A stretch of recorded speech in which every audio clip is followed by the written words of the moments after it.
You can see it here sliced. We're heating the milk, warming up the milk so it's a warm drink. So, got my pants dirty, and now I'm thinking this is not such a good idea. So, the moss here on the tree, the green moss is very, it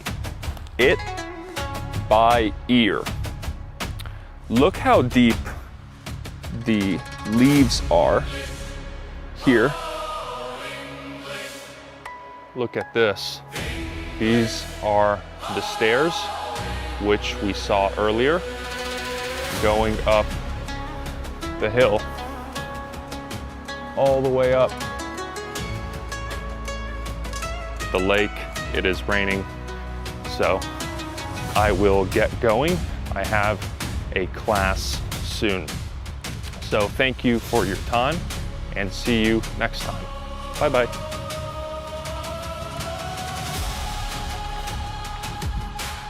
Bees are different than a wasp or a hornet.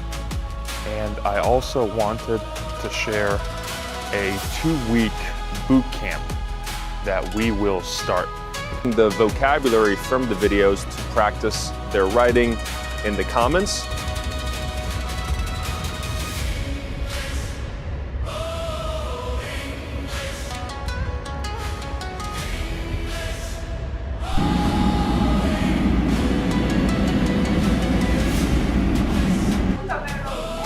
So sometimes we have pizza sliced. You can see it here sliced. We're heating the milk, warming up the milk so it's a warm drink. Great. Hello, everybody. Thanks for joining.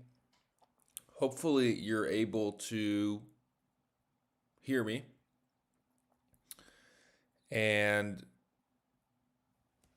see me. And thank you for joining. I know that there are people here. I think maybe the chat isn't, I can't see the messages. Oh, I can. Perfect. Hold on. Is there some way I could make it bigger?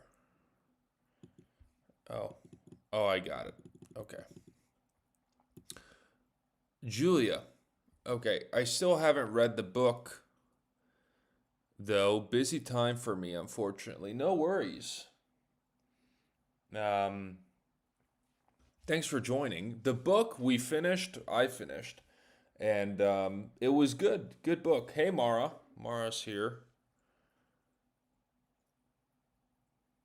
Your mic volume is low. Now? You can't hear me? It's too low?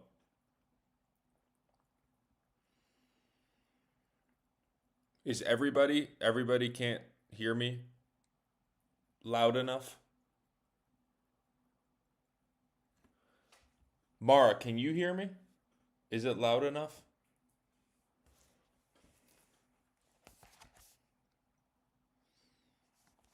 I liked the book. I thought the book was good. And we'll talk about some parts of the book a bit. A bit not. Really? Okay.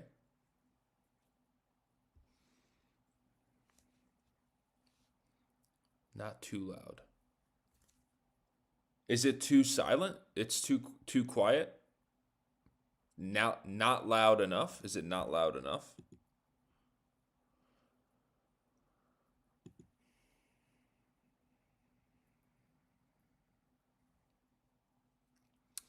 Okay, well, as hopefully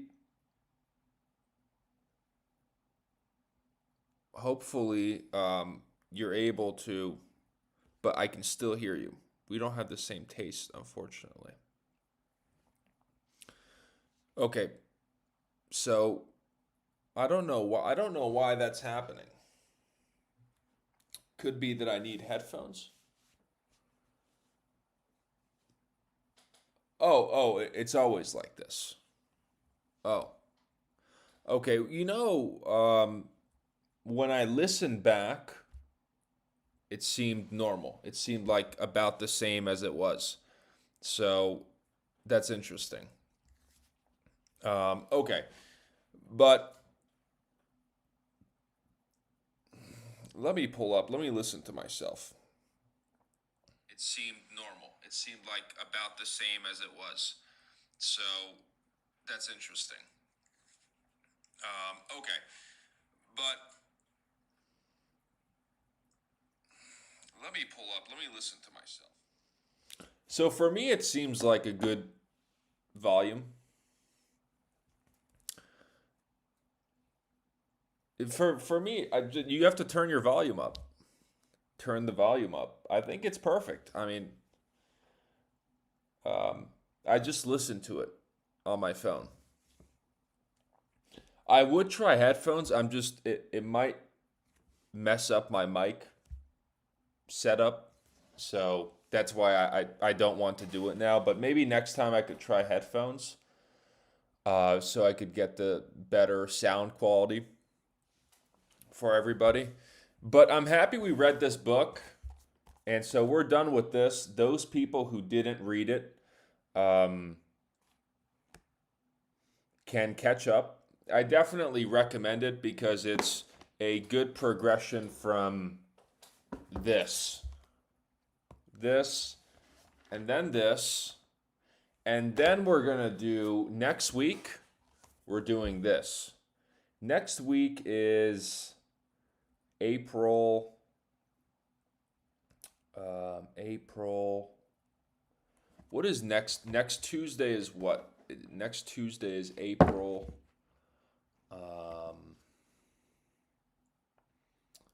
April 1st. Sorry. 31st. March 31st. Is that right?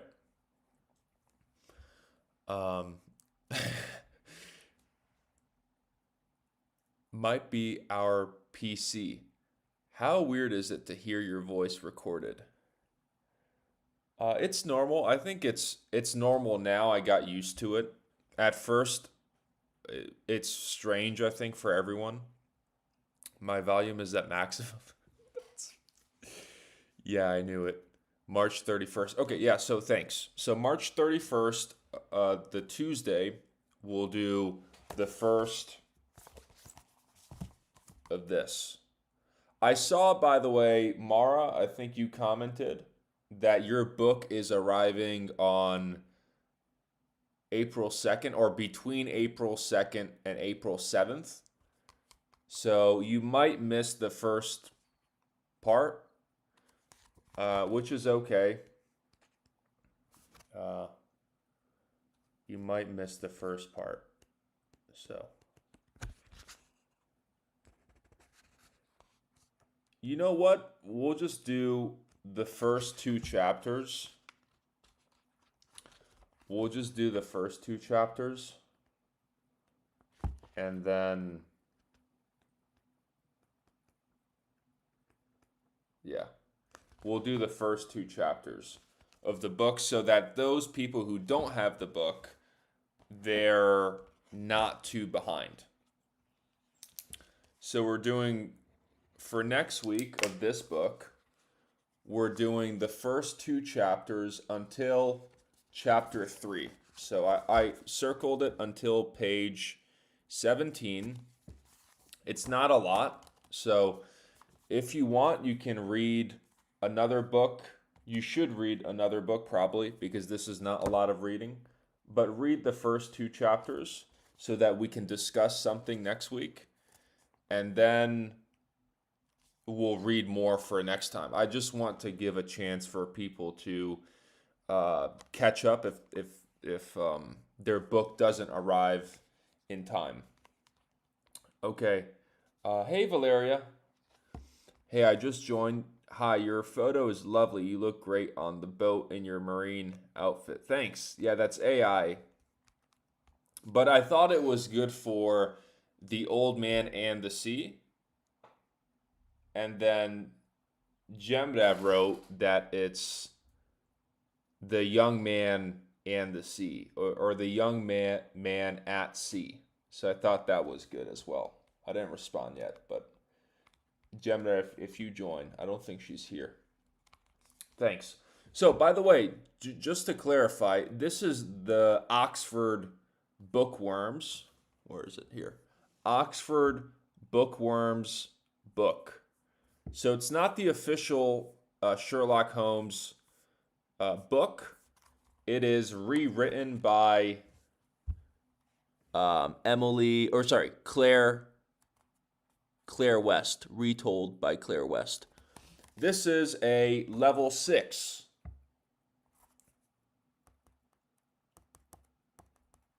So you're probably going to get challenged. If you like challenges, this might be one for you. I just bought it, Kindle version, but better than later. Yep. Is she joining tonight? I don't know. Oh, she's here. That's funny. Right after. Hey, Gemini, thanks for joining. Because the physical book would have gotten here on April 15th. Yeah, that's the shipping takes some time. But now I'm giving 2 weeks notice for the books. I think it was at least 2 weeks for this one. So that should be enough time for you guys to get the book, to order it, and then to get it. The book after this, after we finish this one, will probably be The Alchemist. That will probably be the next book. Okay, so that's just a heads up. The Alchemist, it is written by a Brazilian or Portuguese author, and it's been recommended to me numerous times. So that's what we'll read after. We're going to start leveling up our reading because people are watching my YouTube videos. They're watching my YouTube videos. They're practicing writing in the comments. They're joining the live streams. They're also following the book challenges. They're reading books because of the book challenge. That's 5. Some of them are also taking lessons with me.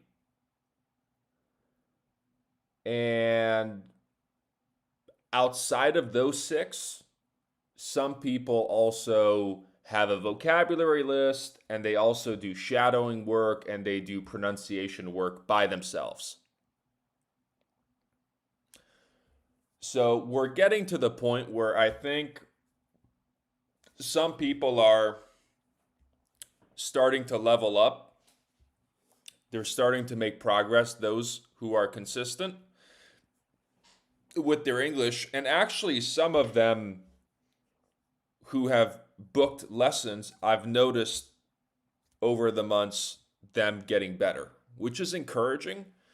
But it's also the natural process. If you're consistent and you do all the steps, the videos, the reading, the live streams, the writing, commenting, the speaking practice, pronunciation practice, shadowing practice, if you do all these things consistently, it's impossible not to improve and to get better. And so this is what I see with those students who booked and they've been consistent, and I see the progression of making fewer mistakes, expressing themselves better, using more vocabulary, being more confident, and everything else combined. Hey, Ariel, thanks for joining. Nice to see you again. Good to see you. You're on your lunch break again. Yeah. Recently, we've been doing good timing. I remember last week you also joined on your lunch break. Or was it 2 weeks ago? I don't know. Anyways, so That's why it's important to join these consistently. And I was thinking we could also have a business English live stream this week or next week. A business English live stream.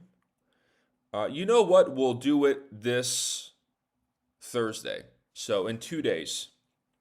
So those people who are watching, we're going to do a business English live stream in 2 days.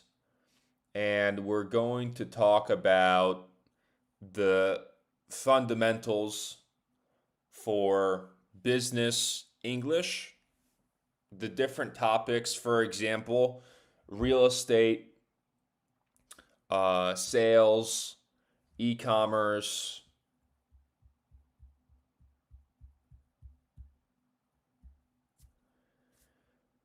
business to business, business to customer, B2C, B2B. We'll talk about this Thursday. So we'll do a business English live stream, and maybe we'll do something every week, like another live stream. But like I said, The Alchemist is what we'll probably read next after the Sherlock Holmes book. And we might do another live stream consistently. We'll definitely do one this Thursday. We're doing a live stream later than today. It will be a little bit later than today. So hopefully you guys can join. Yeah, okay, so let's see. We're the best students ever. Yep. That was also the case last week. Already ordered the next book. Yep. Fashion industry. Yeah. Gemma works in fashion. She's also a talented painter and artist. I guess that goes with the fashion, the creativity. Okay, so let's talk about the book. And then I've said this before, but spoiler alert. So if you didn't read the book, you're going to find out what happens because I'm going to talk about it. We stopped at page 80 last time. So this is about 2/3 of the book. We read about 2/3, and we read the last third of the book. I read it today. I like to read it right before the stream so that it's fresh in my mind. So I read it today. And I thought it was really good, and this last part was more intense. It was almost like the first third of the book was dry. We were talking about, oh, it's boring, or it doesn't have, there's like no plot twists. We're learning about the characters, but it's the same scenery. They're not moving around so much. So that was the first third of the book. The second third of the book, for me, was more exciting. The old man, he's out. He's now getting involved in looking for fish. He has multiple lines in the water, and he finally hooks this big fish.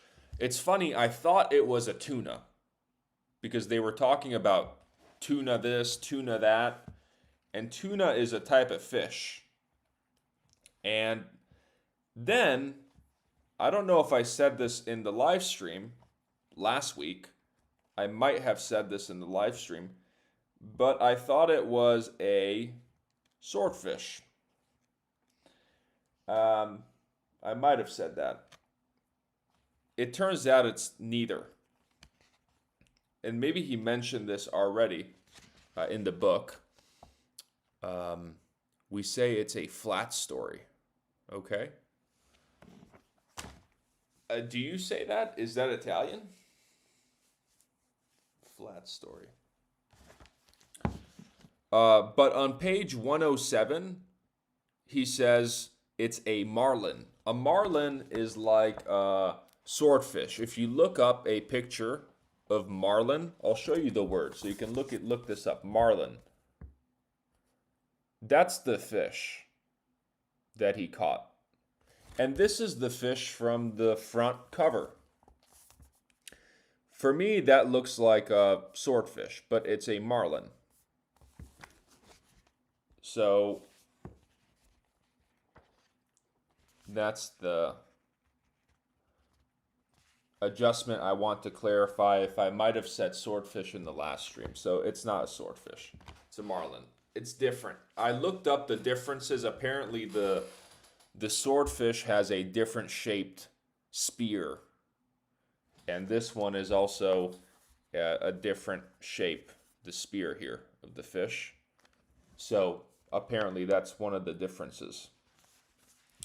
But okay, so then this part is even more exciting because he has this fish on the line. He's injured and he has to somehow kill this fish and get it close enough to the skiff. Remember, the skiff is the boat. Get it close enough to the skiff to kill it. So this whole process drains him. It drains him of energy. It worries him.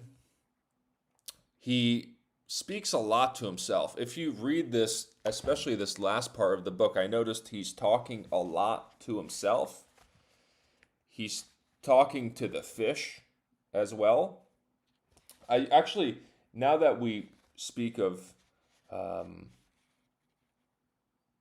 the old man, there's a term he uses, the author uses, sorry, page 86, pivoted. Simple word, not a difficult word, but I just want to show you this. His old, page 86, the bottom, those who don't have the book, his old legs and shoulders pivoted with the swinging of the pulling. If some of you have seen Friends, the show, there's a famous meme or clip from Friends where they're bringing the couch up to one of their apartments. It's a new couch.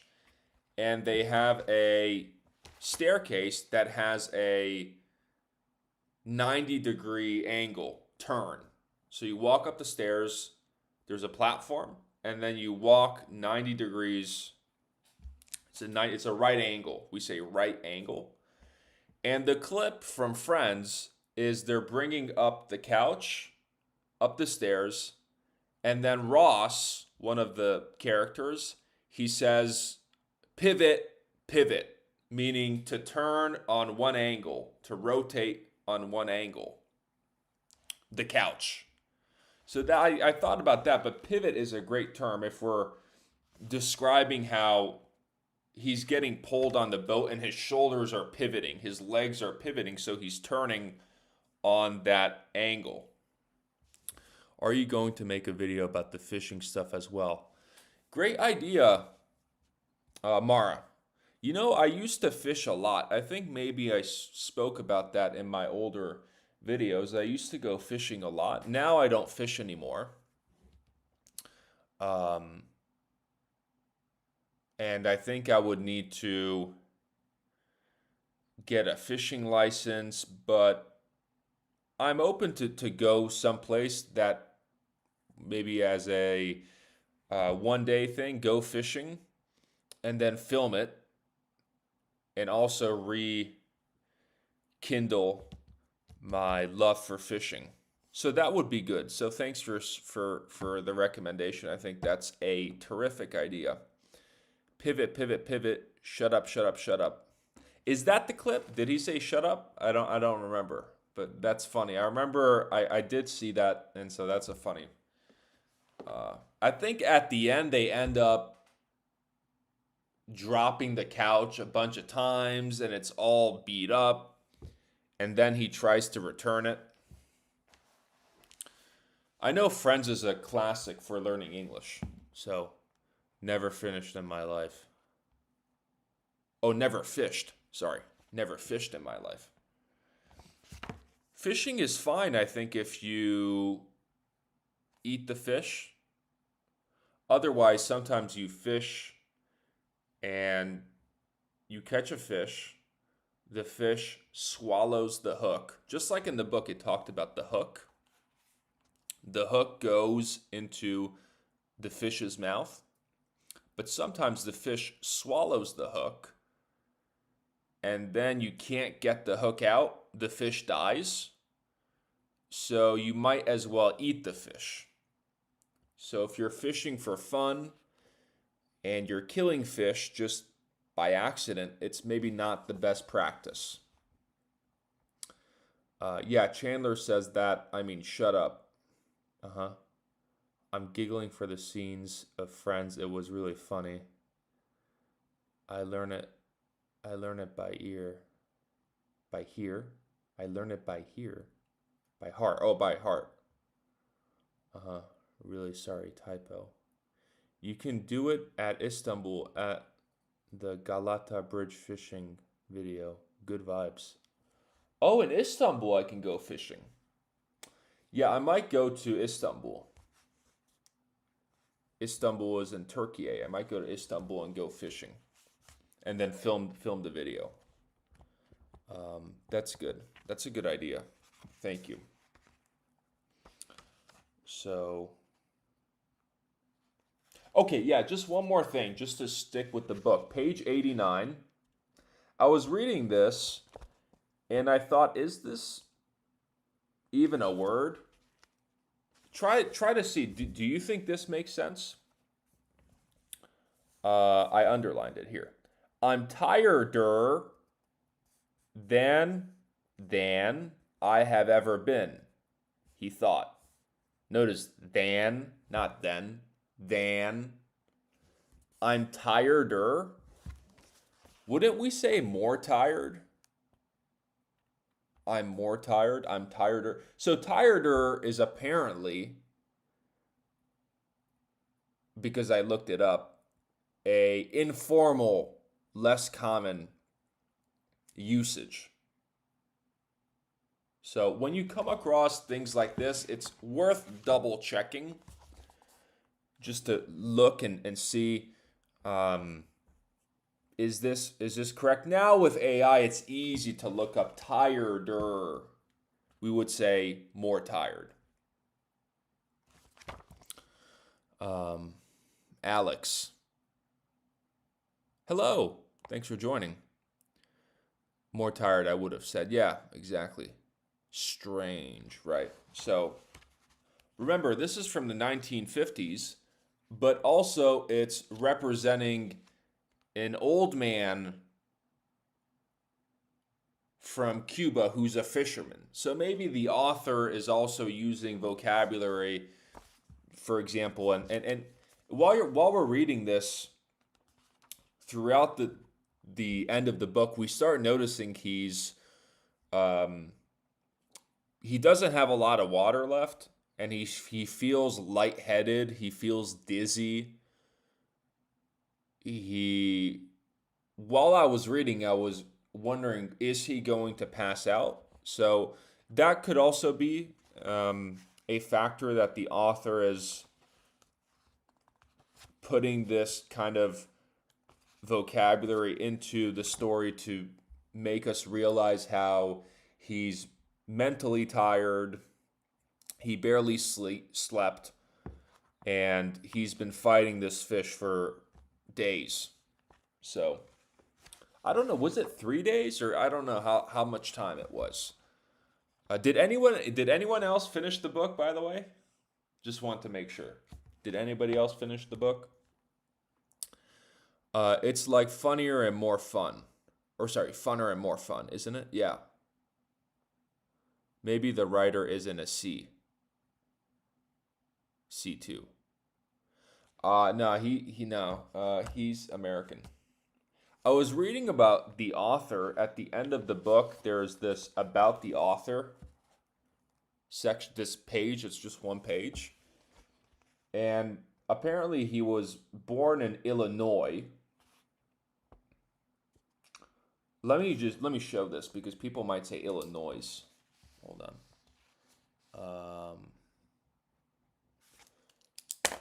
Oak Park. Notice there's an S.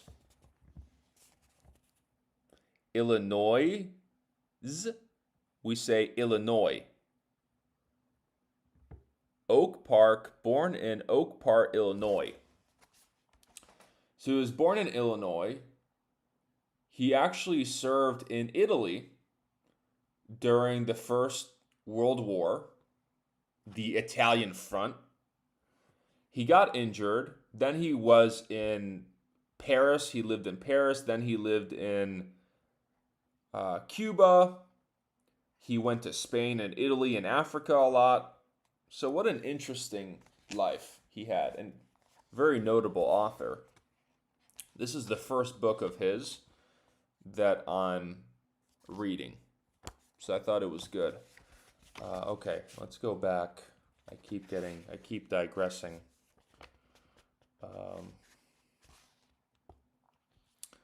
Okay. Hemingway was American, but with a lot of experience, European experience in his life due to the war. Yeah, I didn't know that he served in World War I. He was a medic, or he was an ambulance driver during the war. He was an ambulance driver on the Italian front, but then he got seriously wounded, and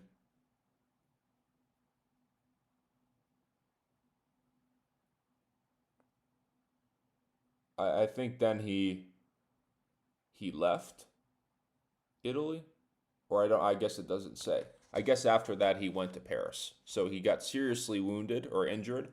I guess they dismissed him, and he left. So, but he did serve. Digressions are fine. Thanks, Mara. I just wanted to also say page 97. This is basic, but just so we have this. We have 1,500 pounds. He has the fish. I think this is after he kills the fish. The fish is now floating next to the boat or the skiff. And he's like, wow, he's 1,500 pounds. You're like, is that 1,500? Yeah. It's 1,500. We can say 1,500. For pounds, for money, we can also say, how much do you want for this? Oh, I want 1,200, 1,300, 2,400, all the way up to 10, obviously. So 9,600, 9,700, 9,900, right? It's very common for, especially above 1,000, we'll say 1,100, 1,200, 1,300. So that's good to know. There's some other parts I underlined which I thought were just interesting. Like, for example, the beginning of, the last part of page 97, the last paragraph, and then page 98. Let's see. So nobody read the book because nobody responded. Nobody finished the book. I noticed how nobody responded. Yeah, we studied his life at school, because he had connections in Italy. Wow. Amazing. What did you guys learn about him? What connections did he have to Italy? What did you learn about him? He seems like he had a very interesting life. So I'll just read the bottom of page 97. He did not need a compass to tell him where southwest was. He only needed the feel of the trade wind and the drawing of the sail. I better put a small line out with a spoon on it, whatever. A compass is what we use to figure out, are we going north, east, south, or west? Remember, it's north, east, south, west. We can remember by saying never eat soggy waffles. North, east, south, west. And we can also say northeast, northwest, southeast, southwest. It's good to know that. And the compass is the device we use. I highlighted this, or I noted, kind of annotated this part from the book because of how he could figure out where he was without a compass, using the winds, the feel of the wind.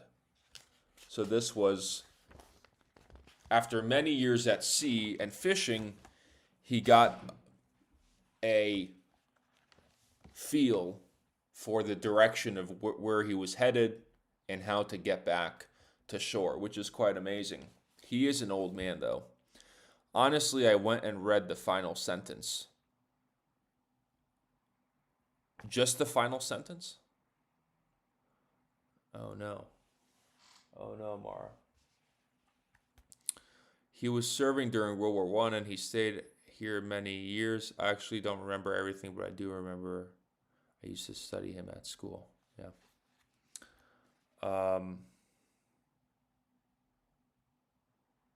The second part, page 98, top of 98 for me. And I'll read this as well. So he's hungry again. He gets hungry a lot. Of course, he's doing a lot of manual work here. Manual work. So he hooked. Okay, yeah. Let me continue from what I read. It's right after what I read. So he only needed to feel the trade of the wind. He only needed to feel the feel of the trade wind and the drawing of the sail. I better put a small line out with a spoon on it and try and get something to eat and drink for the moisture. But he could not find a spoon and his sardines were rotten. Remember, he had sardines?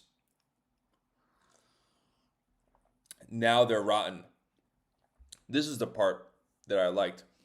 So he hooked a patch of yellow gulfweed with the gaff as they passed and shook it so that the small shrimps that were in it fell onto the planking of the skiff.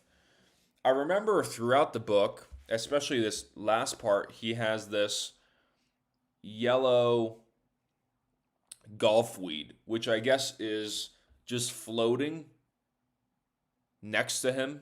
I think it's just everywhere, floating in the water. So he hooks a patch of this gulfweed and shakes it onto the planking of the skiff. The planking is the boards, planking, the boards of the skiff. And these small shrimp fall out from that are, I guess, eating the gulfweed, or they're hanging out in the gulfweed, the yellow gulfweed. And what a good technique if you're hungry and you're out there on the water in the ocean or the sea, and you just get some of this weed, and you wouldn't think, I guess you can't see them, they're in between these small shrimp, and you shake it loose, and they just fall out onto your boat, and you can eat the shrimp. He eats everything raw, by the way. He spends a lot of or numerous times he mentions that he should have brought lime or salt, but he didn't. This would add some flavor. I think it would also make it more.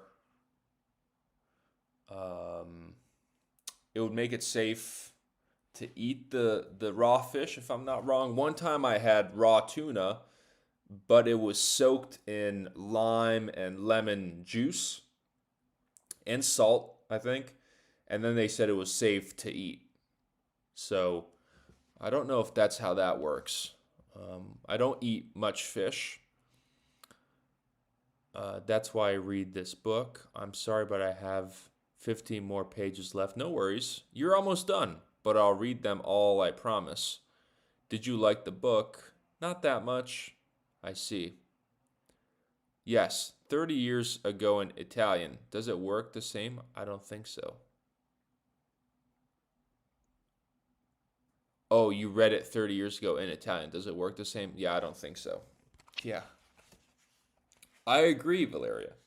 But anyways, the English is good, and it's not too difficult. There's a lot of boat vocabulary, and outside of that, there's very descriptive parts, which I appreciate. It doesn't mean that we need to use all the vocabulary. A lot of this might be passive vocabulary, things that we use while writing or things that we might use rarely. But still, it's good. It's a good read, so I would recommend it if you get it on your Kindle, or wherever. Doesn't need to be the Kindle, but I think you have a Kindle. So, okay, so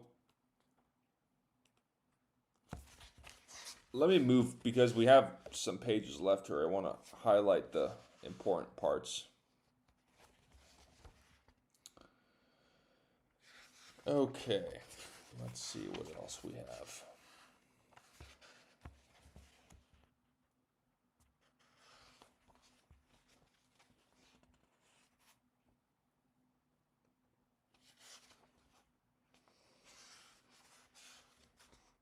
I guess really now the things I have highlighted are more questions, things I was curious about.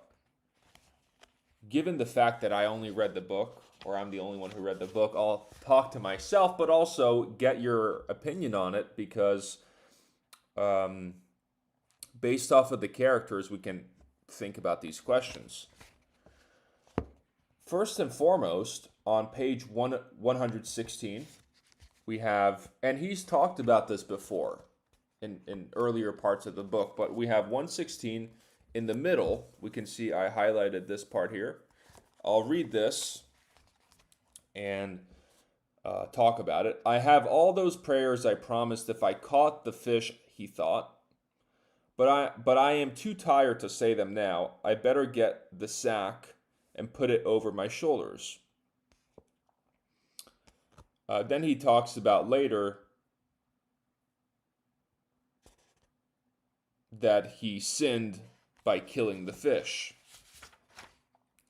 Why does he bring up these prayers? He's now brought it up other times where he says, I'll say 100 Holy Fathers or 100 Hail Marys. And then he says, if I catch the fish, I'll go to forgot what it was Saint Cadre. Go somewhere with Saint Cadre or something. So what is this? We almost see this dynamic of faith in him, and in the end, the fish doesn't really turn out to be. It doesn't go the way he planned, or I guess hoped that it would have gone.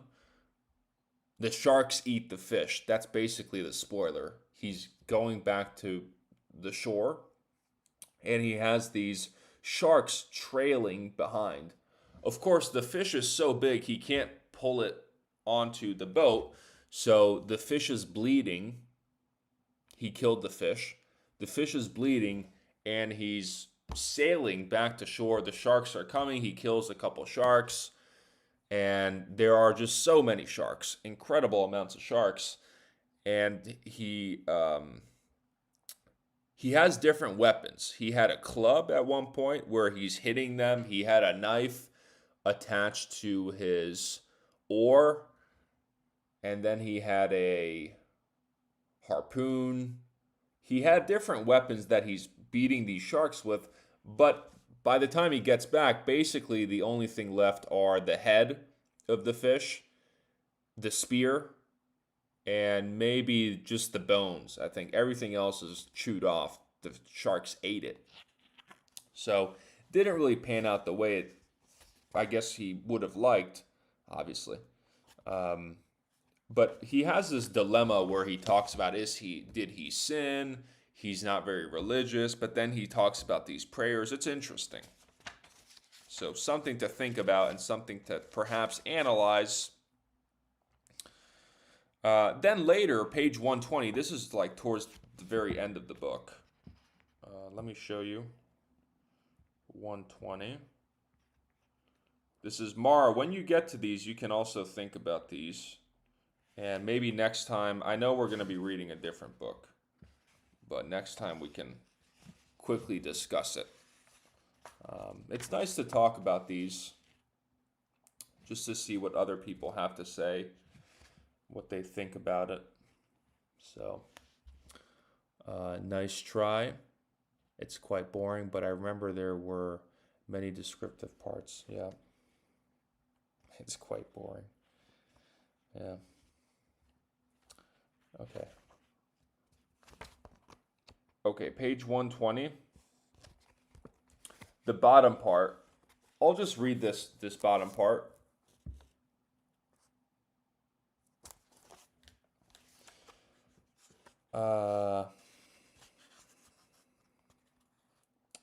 The wind is our friend.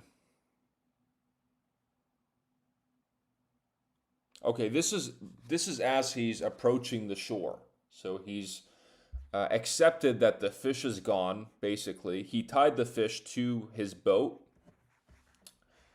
This big fish to his boat, and he's pulling this boat. The sharks are eating away at this fish, unfortunately.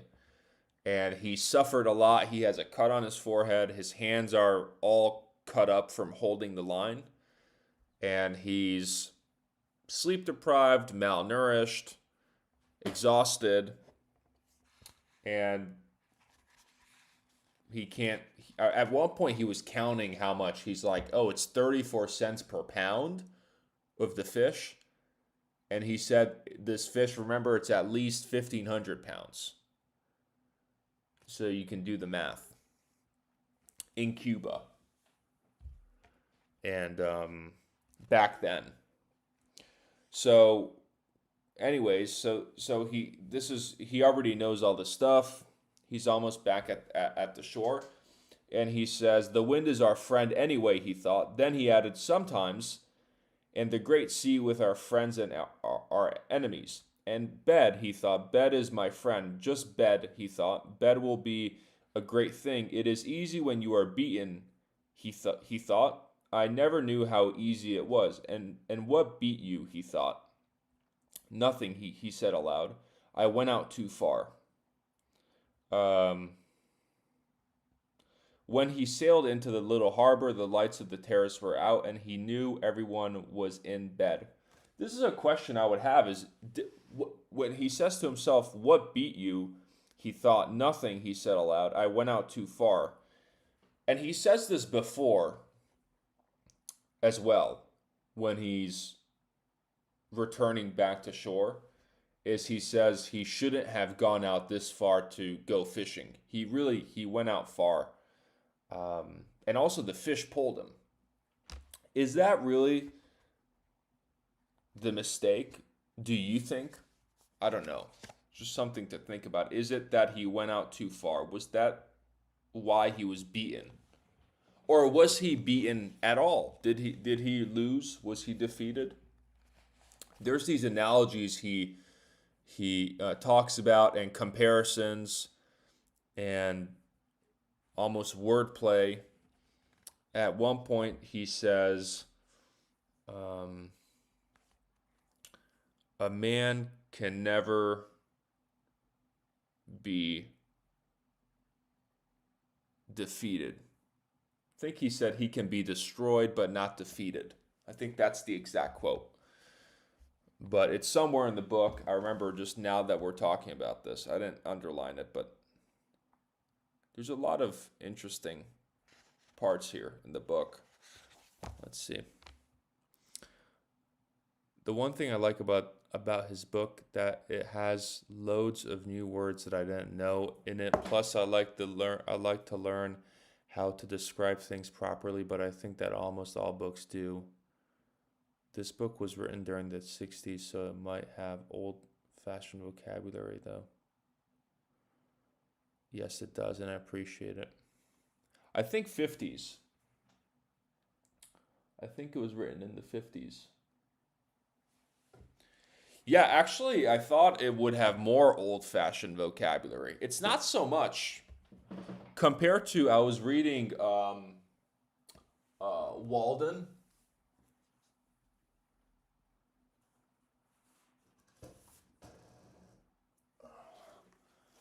This book by Thoreau. This book was written in the 1800s. Uh, let's see. This book was written in 18. Let's see. This book is actually, this one has a lot of.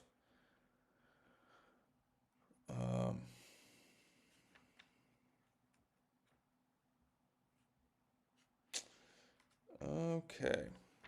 It was written in 1996. No, that's impossible. It was written in 18. He was born in 1817.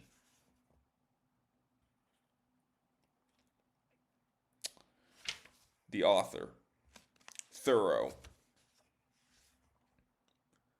So like 1850s or something, it was written in the middle of the 1800s sometimes. So this book does have a lot of old vocabulary, and even the way it's expressing ideas and the way it's talking about things, it just feels more old English compared to this one. So this book, I thought, this is kind of a difficult read a little bit because of that. It's also, this one is also a bit dry. So, but this could be something just to challenge ourselves. We're not, it doesn't, things don't always have to be really, really exciting. I think sometimes we can read a book that's interesting. All books can be interesting if we have that openness of mind. If we have an open mind and we're curious, if we have curiosity, then the books can be interesting. So this book could be something that's a step up, a big step up. It's not the most exciting for me, but it's good. There's a lot of lessons in here, and maybe wisdom. And so this could be something that we challenge ourselves, and it's something in the future we can do. Or who knows, we can maybe do it. I was thinking about doing two books simultaneously at the same time. I don't know if that's what we'll do. Maybe that's not so good.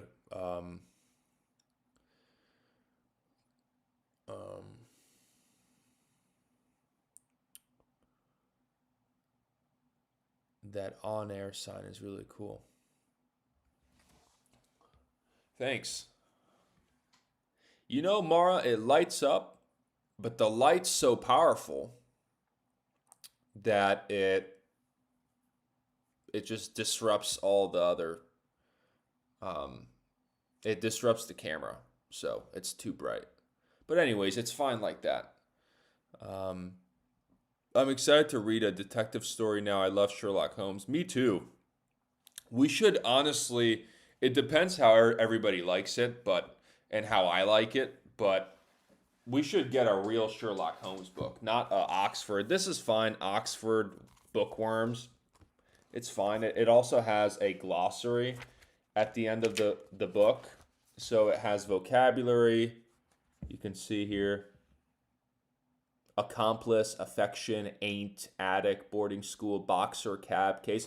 It's cool. It has new words, and I think we can review vocabulary this way, so that's good. It also has questions. Let me show you. It has some questions here. It has some questions about so chapter 4 questions, chapter 5, chapter 6. So it's not bad. I think for us it's a good book to continue with, but hopefully we can do a real Conan Doyle Sir Arthur Conan Doyle. Arthur Conan Doyle. Conan Doyle. Sherlock Holmes book as well. That would be good. He has many books. I think he's got over like 30 Sherlock Holmes books, if I'm not wrong. So that would be good. I agree. If you'd like, watch Sherlock Holmes and Sherlock Holmes Game of Shadows. Exactly. Good, Mara. Does the phrase "a man can be destroyed but not defeated" make the whole book worth reading? Is that a question? Make the whole book worth reading. Maybe. It's good. I thought the book was good. It's only 125 pages, so even if you don't like it so much, it's not so long. And I think it's good for English. Wow, challenging. Try number 2. Okay. Oxford is a school publisher. That's why it has a glossary. Well, I think. Valeria. Yeah, it reminds me of these language books that my students have showed me for English, which is fine. I think a lot of times we need to get reminded, so this is good that it has vocabulary highlighted and it has questions that we can also go over. It has a vocabulary fill in the blank at the end, kind of like a study book. So that's fine. I think it's good. I'm happy about it. And I meant to get the real Sherlock Holmes book, to be honest with you, but this is what I got. So yeah. Anyways, that's what we'll do next time. Thursday we'll have a stream. We'll do business English, and join if you have time. If not, watch it back. Thanks everybody for being here. I read the Bakersville Curse. Is that Sherlock Holmes? I mean Sherlock Holmes and the Bakersville Curse. I remember it was really good. Okay, we could read that one then, if you want, Julia. If you're recommending that and you don't mind reading it again, we could read that one. If you don't remember the story so much, we could read it. I would be open to reading that. Now we have like a list of books. So I already have this one. We have The Alchemist. I want to do The Alchemist because I've already mentioned it like 5 times. So, but okay, let me look up Sherlock Holmes and the Bakersville Curse. I just want to see what it...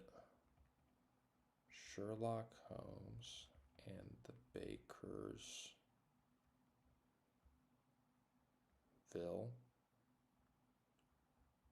Curse. Okay.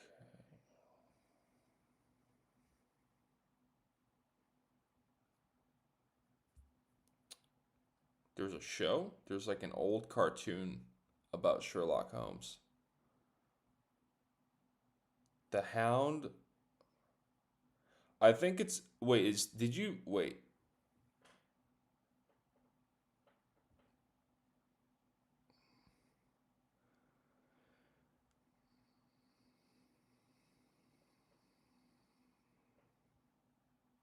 I think it's called Hound of the Bakersvilles.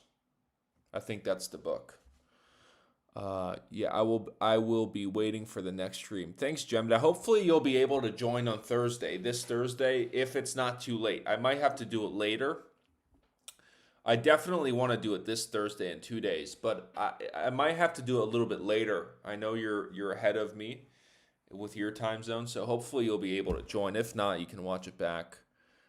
Yes, mine was a question. I forgot the question mark. No, I was just the way you put the emoji. I thought that you were answering your own question. I read it in high school, if I'm not wrong. No, it was Hound of Bakersville. Bakersville. Yeah. That's what I found. The other one is a cartoon. The other one that you wrote. So, okay, guys, thanks for joining. We did an hour. And I think it went well. We finished the book. So next week we'll do this one. Just to clarify one more time, we'll do this one for those people who can't get it on time. It's the Oxford Bookworms 6, Level 6, Sherlock Holmes, The Sign of the Four, not Sign of Four, Sign of the Four. And it is retold by Claire West. It is not the original Sir Arthur Conan Doyle book. So, we're going to read until chapter 3, page 17. So, not so much, but it'll give time for others to catch up if they don't receive the book in time. So, next week we'll meet. Next week we'll have the stream for the book challenge, and then this Thursday we'll have a business English stream this Thursday. So, I'll say. I'll give a heads up about what time. I don't know yet. Have a great evening. Let me read these before I go. Sorry. Have a great evening. No worries. Thanks for the suggestion, Julia. Have a great evening. Take rest. Take care of yourself, and see you on Thursday. Thanks. You too. Bye. Thanks for your live. See you next time. No problem. Thanks for joining. Bye. Captain Anthony. Hey. Let's keep reading and pushing until chapter 3. Yeah, until chapter 3. It's 17 pages. But anyways, it'll give us a taste of the book. So thanks for being here, guys. Have a great day or great night, and see you